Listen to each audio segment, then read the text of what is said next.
சென்னை பத்திரிகையாளர் மன்ற நடத்திருக்கக்கூடிய இந்த கிரிக்கெட் போட்டி பரிசளிப்பு விழாவில் கலந்து கொண்டுள்ள கிரிக்கெட் விளையாட்டு வீரர்களே, உங்கள் அத்தனை பேருக்கும் என்னுடைய மாலை வணக்கத்தை நான் தெரிவித்துக் கொள்கின்றேன்.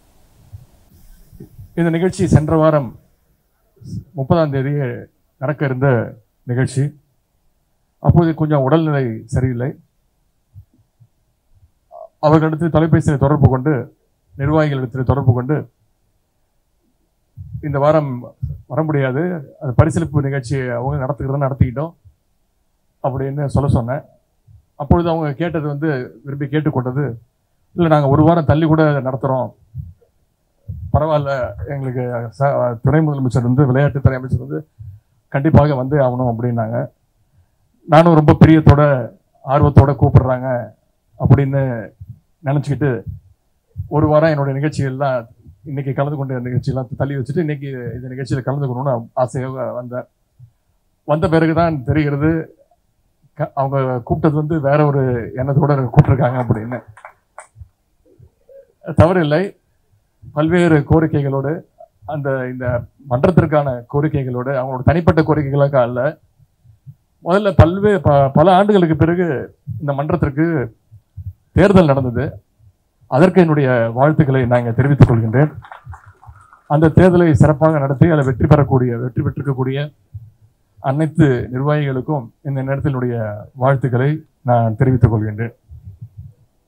அதே போல ஒரு சிறப்பான கிரிக்கெட் விளையாட்டு போட்டி, கிட்டத்தட்ட 58 அணிகள் பங்கேற்கக்கூடிய ஒரு சிறப்பான இந்த கிரிக்கெட் போட்டியை நடத்துவதற்கு முதல்ல என்னுடைய வாழ்த்துக்களை நான் தெரிவிச்சுக்கிறேன். கிரிக்கெட் போட்டியில் வென்றவர்கள், பரிசு பெற்றவர்கள், கலந்து கொண்டவர்கள் அத்தனை பேருக்கும் என்னுடைய வாழ்த்துக்களையும், இதை சிறப்பாக நடத்தி காட்டிய நிர்வாகிகளுக்கு மீண்டும் என்னுடைய வாழ்த்துக்களை நான் தெரிவித்துக் கொள்கின்றேன். சொல்லப்போனால் நடுவர்களாக விளையாட்டு போட்டியில் பொதுவாக நடுவர்கள் இருப்பாங்க. ஆனால் நடுவர்களே இங்கே விளையாட்டு போட்டியில் கலந்துக்கிட்டு இருக்காங்க அப்படின்னு தான் சொல்லணும். நான் ஏன் நடுவர்கள் அப்படின்னு சொல்கிறேன்னா, இவ்வளோ பெரிய ஒரு விளையாட்டு இதில் நடுநிலையோடு பாரபட்சம் பார்க்காம உண்மையாக செய்திகளை மக்கள்கிட்ட கொண்டு போய் சேர்க்கிறது பத்திரிகை நண்பர்களாகிய நீங்கள் தான். அதனால தான் நடுவர்கள் என்று நான் குறிப்பிட்டிருக்கின்றேன். குறிப்பாக இந்த மாதிரி விளையாட்டு போட்டிகள் நடத்தும் பொழுது உடல்நலம், மனநலம் இரண்டுத்துக்குமே முக்கியத்துவம் கொடுக்கப்பட்டு இந்த விளையாட்டு போட்டி நடத்தப்படுகின்றது. அது மட்டுமல்ல, நமக்குள்ள ஒரு ஸ்போர்ட்ஸ்மேன்ஷிப்பும் ஒரு போட்டியும் ஒரு நல்ல விஷயத்தை நடத்துகிற நிகழ்ச்சியாக இன்றைக்கு இந்த விளையாட்டு போட்டிக்கு நடத்தப்பட்டு அதற்கான பரிசளிப்பு விழாவும் இங்கே நடந்து கொண்டிருக்கிறது. எப்படி முத்தமிழ்ங்கிற கலைஞர் அவர்களுக்கு இன்று வரை அவருக்கு எத்தனையோ அடையாளங்கள் இருந்தாலும் தவிர்க்க முடியாத மறக்க முடியாத ஒரு அடையாளம்னா ஒரு பேனாவை சொல்லலாம். அதே போல இங்கே வந்திருக்கக்கூடிய பத்திரிகையாளர் நண்பர்கள் உங்க அத்தனை பேருக்கும் ஒரு அடையாளம்னா அந்த பேனாவை தான் நான் அடையாளமா சொல்லலாம். அந்த உரிமையோடு இங்கே ஒரு விளையாட்டுத்துறை அமைச்சர், துணை முதலமைச்சர் அப்படிங்கிற பெருமையோட இன்னொரு மிகப்பெரிய பெருமை எனக்கு இந்த நிகழ்ச்சியில் கலந்துக்கிறது என்னன்னா, நானும் ஒரு பதிப்பாளர், ஒரு பத்திரிகையோடு தொடர்பு கொண்டவன் அப்படின்ற அந்த உரிமையோடு நான் அந்த நிகழ்ச்சியில் கலந்து கொண்டிருக்கிறேன். கலைஞருடைய மூத்த பிள்ளை முரசொலியில் நான் ஒரு தலைமை நிர்வாகியா பல வருடங்கள் பணியாற்றிருக்கின்றேன். இன்னும் சொல்ல போனால் அண்ணன் தயாநிதி மாறன் அவர்கள் இங்கே வந்திருக்கிறாங்க, 2 நாடாளுமன்ற உறுப்பினர்கள் வந்திருக்கிறாங்க. நான் கூட விளையாட்டு மேம்பாட்டுத்துறையினுடைய கழகத்துடைய செயலாளர் வந்திருக்கிறான்னு நினைச்சேன். அப்புறம் வந்த பிறகுதான் தெரியுது 2 பத்திரிகை முதலாளிகள் வந்திருக்கிறாங்க. நண்பர் விஜய் வசந்த் அவர்கள் வந்திருக்கிறாங்க. அவங்க 2 பேருக்கும் என்னுடைய இந்த நேரத்தில் என்னுடைய வாழ்த்துக்களையும் கலந்து கொண்டமைக்கு என்னுடைய நன்றியை நான் தெரிவித்துக் கொள்கின்றேன். அதுபோல முரசொலியினுடைய தலைமை நிர்வாகியாக நடந்திருக்கிறேன். அண்ணன் தயாநிதி மாறன் அவர்கள் இருந்திருக்க பிறகு நான் சில ஆண்டுகள் தலைமை நிர்வாகியாக பொறுப்பை ஏற்றிருந்தேன். இப்பொழுது கூட முரசொலியில கடைசி பக்கத்துல இளைஞரணியின் சார்பாக முத்தமிழங்கர் பதிப்பகம் அப்படிங்கிறத ஒன்று தொடங்கி பாசறை பக்கம் அப்படின்னு தினமும் நிகழ்ச்சிகள்லாம் அதில் தொகுத்து வழங்கி கொண்டிருக்கிறோம். எனவே அந்த உரிமையோடு நான் இந்த நிகழ்ச்சியில கலந்து கொள்கிறேன் என்பதையும் நான் தெரிவித்துக் கொண்டு, அதே போல பல்வேறு கோரிக்கைகளை வச்சிருக்கிறீங்க. நம்முடைய அரசு அமைந்த பிறகு பத்திரிகையாளர்கள் நலனுக்காக நம்முடைய அரசு செயல்படுத்துகின்ற திட்டங்கள்ல 1-2 திட்டங்களை மட்டும் இங்கே நான் கூறிக்கொள்ள விரும்புகின்றேன். நம்முடைய அரசு அமைந்ததுமே பத்திரிகையாளர் நல வாரியம் அமைக்கப்பட்டு சிறப்பாக செயல்பட்டு வருகின்றது. அந்த வாரியத்தின் மூலமாக இதுவரை 11 லட்சம் ரூபாய் அளவிற்கு நலத்திட்ட உதவிகளை அரசு சார்பாக வழங்கியிருக்கின்றோம். நானும் அண்ணன் சேகர்பாபு அண்ணன் அவர்களும் இதே திடல்ல இதே அரங்கத்துல பல்வேறு நிகழ்ச்சிகளை நடத்தி இருக்கின்றோம். அந்த செயற்பாடு அவர்களே நடத்தி இருக்கின்றார்கள். நானே பலமுறை இந்த நிகழ்ச்சியில கலந்து கொண்டிருக்கிறேன். அதே போல கலைஞர் எழுதுகோள் விருது மூத்த பத்திரிகையாளர் திரு சண்முகநாதன், திரு VN சாமி, அண்ணன் நக்கீரன் கோபால் உள்ளிட்ட மூத்த பத்திரிகையாளர்களுக்கு வழங்கப்பட்டுள்ள 10,000 ரூபாயாக இருந்த பத்திரிகையாளர் ஓய்வூதிய தொகையை நம்முடைய அரசு அமைந்த பிறகு 12,000 ரூபாயாக உயர்த்தி கொடுத்திருக்கிறது. நம்முடைய முதலமைச்சர்கள் உயர்த்தி கொடுத்தாங்க. அதே போல பத்திரிகையாளர்கள் குடும்ப ஓய்வூதியம் ரூபாய் 5,000 6,000 உயர்த்தப்பட்டதும் நம்முடைய அரசினுடைய செயல்பாட்டில் ஒண்ணு. அதே போல 2021 நம்முடைய அரசு பொறுப்பேற்றதுமே பத்திரிகையாளருடைய குடும்ப உதவி நிதி ரூபாய் 3 லட்சத்திலிருந்து 5 லட்சமாக உயர்த்தப்பட்டது. பத்திரிகையாளருடைய கோரிக்கையின் அடிப்படையில் அந்த நிதி கடந்த ஆண்டு மீண்டும் நம்முடைய முதலமைச்சர் அவர்கள் 10 லட்சம் ரூபாயாக உயர்த்தி கொடுத்திருக்கிறாங்க. கொரோனா நேரத்தில் உயிரிழந்த பத்திரிகையாளருடைய குடும்பத்திற்கு மொத்தமாக இதுவரை 2,40,00,000 ரூபாய் பத்திரிகையாளருக்கு மட்டும் இழப்பீடாக கொடுக்கப்பட்டுள்ளது. அதேபோல் கொரோனா நேரத்தில் உயிரை பணயம் வைத்து பணி செய்த சுமார் 6,000 பத்திரிகையாளர்களுக்கு சிறப்பு ஊக்கத்தொகையாக மொத்தம் ரூபாய் 2,89,00,000 ரூபாய் வழங்கப்பட்டுள்ளது. இது தவிர கட்டணமில்லா பேருந்து பயணம், செய்தியாளர் அங்கீகார அட்டை என ஏராளமான பயன்கள் நம்முடைய அரசு சார்பாக பத்திரிகையாளர்களுக்கு தொடர்ந்து வழங்கி வருகின்றோம். இப்படி பத்திரிகையாளர்கள் நலனில் நம்முடைய அரசு தொடர்ந்து பார்த்து செயல்பட்டு வருகின்றது. பல ஆண்டுகளுக்கு பிறகு நடந்த தேர்தல், சென்னை பத்திரிகையாளர் மன்றத்தின் தேர்தல் வெற்றி பெற்றவர்கள் முதலமைச்சரை சந்தித்து வாழ்த்து பெற்றீங்க. அப்போ ஒரு முக்கியமான கோரிக்கையும் வச்சீங்க. பிரஸ் கிளப்பினுடைய உட்கட்டமைப்பை மேம்படுத்தி சீரமைக்க அரசு சார்பாக நிதி ஒதுக்கீடு செய்ய வேண்டும்னு பல்வேறு கோரிக்கைகள், அது ஒரு முக்கியமான கோரிக்கையா வச்சிருந்தீங்க. அதை நிறைவேற்ற வகையில் நம்முடைய முதலமைச்சர் அவர்கள் ஒரு முக்கியமான அறிவிப்பை இங்கே வெளியிட என்னிடத்தில் அறிவித்திருக்கின்றார். சென்னை பத்திரிகையாளர் மன்றத்தினுடைய உட்கட்டமைப்பை மேம்படுத்துகின்ற வகையில் நம்முடைய அரசு சார்பாக ரூபாய் 2,50,00,000 ரூபாய் நிதி ஒதுக்கப்படும் என்ற தகவலை இந்த நேரத்தில் இந்த மேடையில உங்கள் முன்பு நான் மகிழ்ச்சியோடு தெரிவித்துக் கொள்ள கடமைப்பட்டிருக்கிறேன். உங்களுடைய மற்ற கோரிக்கைகளுக்கும் விரைவில் படிப்படியாக நிச்சயமாக அந்த முயற்சிகள்லாம் எடுக்கப்பட்டு நிறைவேற்றப்படும் என்ற நேரத்திலே நான் கூறிக்கொண்டு, மீண்டும் இந்த விளையாட்டுப் போட்டிகளை கலந்து கொண்ட அத்தனை பேருக்கும், இதை நடத்தி காட்டியவர்களுக்கும், இதில் வெற்றி பெற்ற அத்தனை பேருக்கும் என்னுடைய நன்றியை தெரிவித்து, இப்போ மூத்த பத்திரிகையாளர் திரு பகவான் சிங் அவர்களையும், ஜூனியர் விகடன் ஆசிரியர் திரு கலைச்சன் அவர்களையும் மீண்டும் வரவேற்று அவர்களுக்கும் என்னுடைய நன்றியை தெரிவித்து இந்த வாய்ப்புக்கு நன்றி கூறி விடைபெறுகின்றேன். நன்றி, வணக்கம்.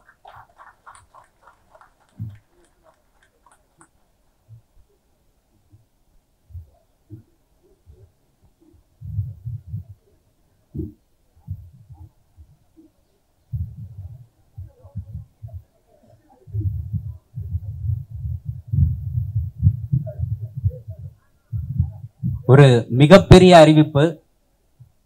சென்னை பத்திரிகையாளர் மன்றம் சார்பாக மட்டுமல்லாமல் ஒட்டுமொத்த பத்திரிகையாளர்கள் சார்பாகவும் துணை முதலமைச்சர் அவர்களுக்கு மற்றும் தமிழ்நாடு அரசிற்கு மிகப்பெரிய நன்றியை தெரிவித்துக் கொள்கிறோம். தற்போது பரிசளிப்பு விழா. முதலில் இந்த தொடரில் சிறந்த பேட்ஸ்மேன் விருது பெறக்கூடிய ருத்ரா, ஜெயா சூப்பர் கிங்ஸ் அணியைச் சேர்ந்த ருத்ரா அவர்களை மேடைக்கு அழைக்கிறேன்.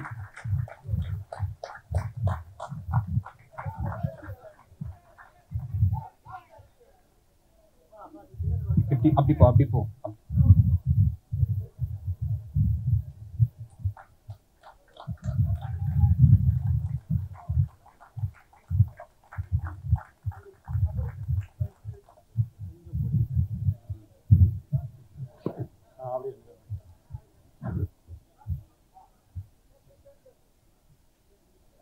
அடுத்து சிறந்த பவுலர் பாலா, புதிய தலைமுறை.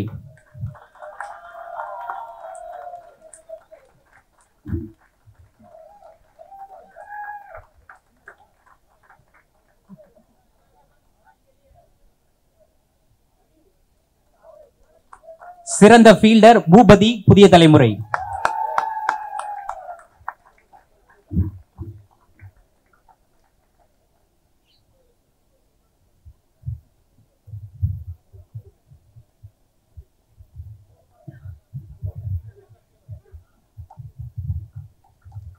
அடுத்து தொடர் நாயகன் விருது பெறுபவர் பாலா, புதிய தலைமுறை.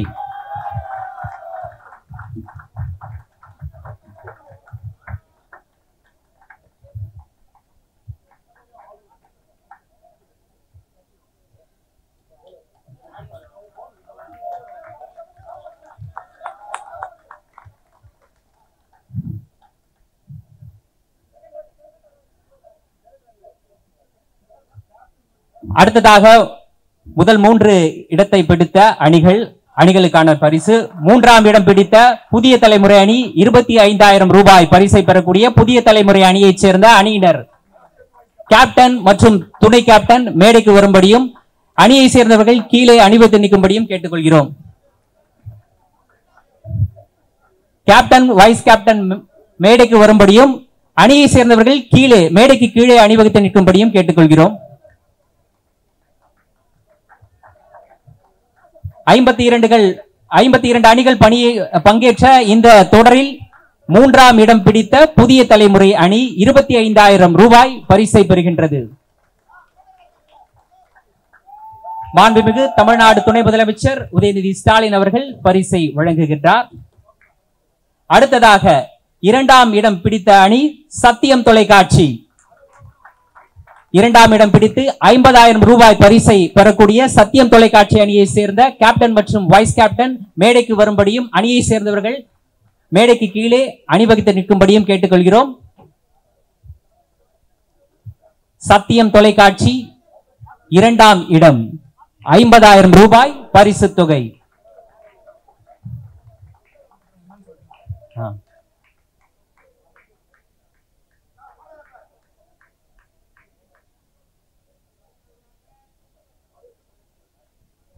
அடுத்ததாக அனைவரும் எதிர்பார்த்து காத்துக் கொண்டிருக்கக்கூடிய சாம்பியன்ஸ் இந்த 52 அணிகள் பங்கேற்ற இந்த தொடரில் கோப்பையை வென்ற எம்நாடு அணியைச் சேர்ந்த வீரர்கள் கேப்டன் மற்றும் வைஸ் கேப்டன் மேடைக்கு வரும்படியும் அணியை சேர்ந்த வீரர்கள் மேடைக்கு கீழே அணிவகுத்து நிற்கும்படியும் கேட்டுக்கொள்கிறோம். சாம்பியன்களுக்கு மாண்புமிகு தமிழ்நாடு துணை முதலமைச்சர் உதயநிதி ஸ்டாலின் அவர்கள் கோப்பையை வழங்குகின்றார். பரிசு தொகை 1 லட்சம் ரூபாயை துணை முதலமைச்சர் அவர்கள் வழங்குகின்றார்.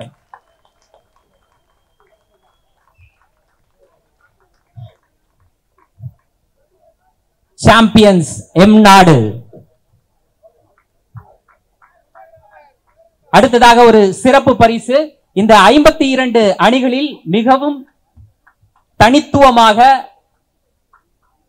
பெண்கள் அணியினர் பங்கேற்றனர். அது ரொம்ப முக்கியமான ஒன்று. 51 ஆண்கள் அணி, அதற்கு இணையாக ஒரு பெண்கள் அணி பங்கேற்றனர். அவர்களை சிறப்பு செய்யக்கூடிய வகையில் அந்த பெண்கள் அணியினரை மேடைக்கு அழைக்கிறேன்.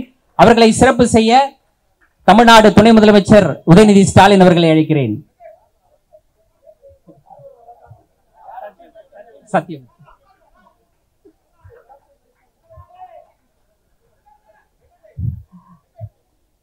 அவர்களை ஊக்கப்படுத்தக்கூடிய வகையில் அந்த அணியில் பங்கேற்ற அனைவருக்கும் மாண்புமிகு தமிழ்நாடு துணை முதலமைச்சர் உதயநிதி ஸ்டாலின் அவர்கள் ஒரு ஊக்க பரிசு வழங்குகின்றார்.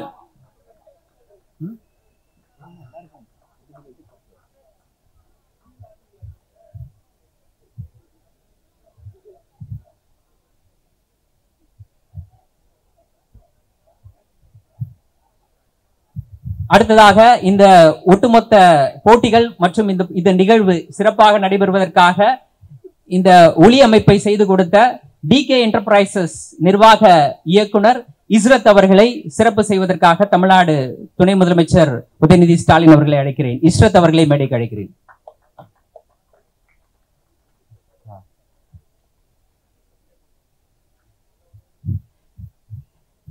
இவ்வளவு பெரிய போட்டியை நிர்வாக குழு மற்றும் நடத்தி முடிப்பது சாத்தியமற்ற விஷயம். இந்த போட்டியை மிக சிறப்பாக நடத்துவதற்கு சப் கமிட்டி துணைக்குழு இல்லாமல் இது சாத்தியமாகி இருக்க முடியாது. துணைக்குழுவின் உதவியோடு தான் இந்த போட்டி சாத்தியமாகி இருக்கின்றது. அந்த வகையில் துணைக்குழுவில் இடம்பெற்றிருந்த அனைவரையும் மேடைக்கு அழைக்கிறேன் ஒரு குழு புகைப்படம் எடுத்துக்கொள்வதற்காக. துணைக்குழுவில் பங்கேற்றிருந்த அனைத்து பத்திரிகையாளர்களையும் மேடைக்கு அழைக்கிறேன். அவர்களை சிறப்பு செய்யக்கூடிய வகையில் துணைக்குழுவில் பங்கேற்றிருந்த அனைவரும், இவர்களுடைய உதவி இல்லாமல் இந்த போட்டிகள் நடைபெற்றிருக்காது. 5 நாட்கள் 2 மைதானங்களில் நடைபெற்ற போட்டி இந்த துணைக்குழுவினுடைய உதவியோடு நடைபெற்றது.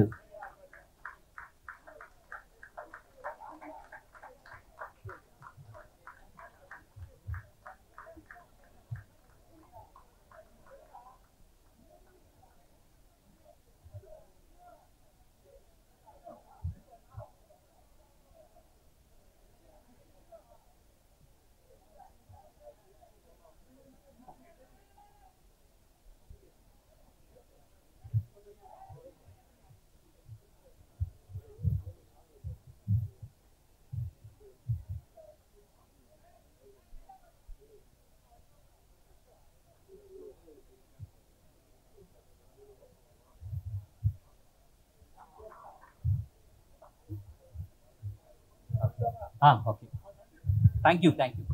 இல்லை அடுத்து ப்ரைஸ் எல்லாம் மேன் ஆஃப் த மேட்ச்ல. ஓகே,